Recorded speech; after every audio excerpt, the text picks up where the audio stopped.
旅行期間嘅污糟衫，大家會點樣洗呢？逐件係星盤用手洗，辛苦洗完都唔夠位晾衫啦。好在自助洗衣店喺曼谷成行成市，姐姐喺 Google Map 揾到呢一間喺酒店附近，話就話附近都成600米咁遠，行過去起碼都要10分鐘喎。淨係酒店前面呢條路都咁危險，點行啊？有辦法，我哋可以搭車去㗎，唔係2個轆，係3個轆㗎。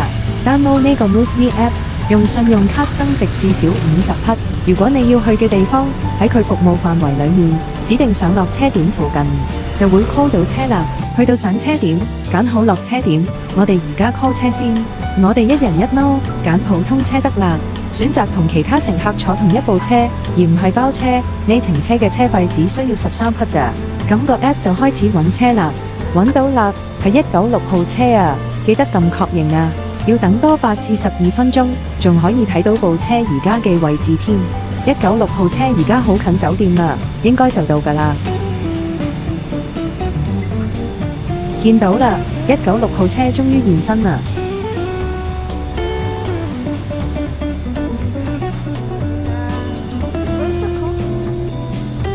上車第一件事，記得開返 MoveMe App scan 呢個 QR code 啊！咦，去洗衣鋪唔係轉右轉左咩？咁咪要兜一大個圈先到咯。冇辦法啦，兜遊下車河。酒店出面呢條路，平時都唔敢喺度行啦。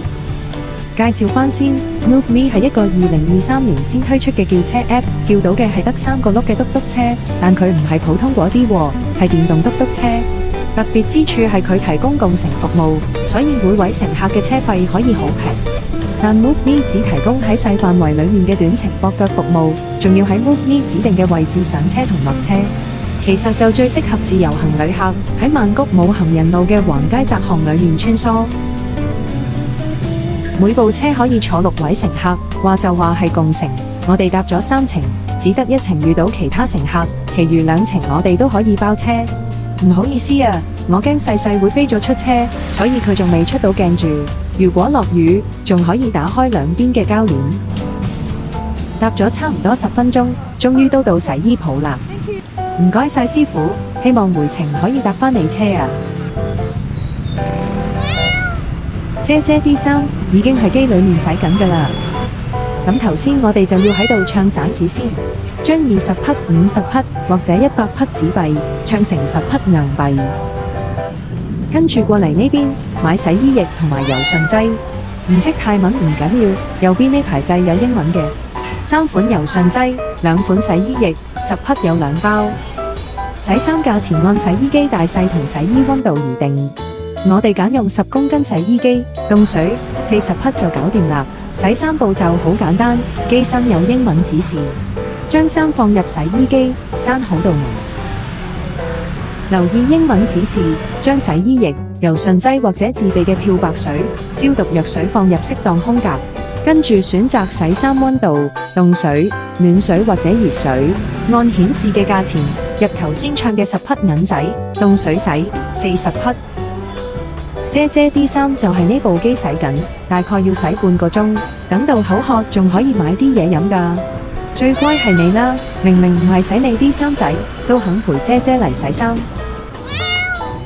呢間洗衣鋪設備好齊全，有咁大部車俾你擺衫，陣間你就知幾有用啦。好，衫就洗好啦。不過3部最細嘅乾衣機全部都用緊，洗好嘅衫就要喺車仔度等乾衣機啦。雖然話呢間係自助洗衣鋪，其實現場有好幾位同事令呢度洗衣乾衣暢順流轉，佢哋唔識英文，一樣有辦法，而且主動嚟幫你，真係麻煩晒。頭先我哋咪等緊乾衣機嘅，其實之前已經有同事指揮交通，安排等邊一部機，部機停咗就即刻清走啲衫，然後就塞晒姐啲衫入去，再叫姐過嚟入錢，咁就搞掂晒啦。乾衣可以揀低中高溫，用最細嘅14公斤乾衣機40匹，需時25分鐘。如果唔夠乾，最遲喺程序結束前5分鐘，入錢加時，每6分鐘10匹。乾衣時間到啦，睇過先，完全乾晒，好掂啊！洗完衫，天都黑齊，希望 MoveMe 電動嘟嘟車快啲到啦〜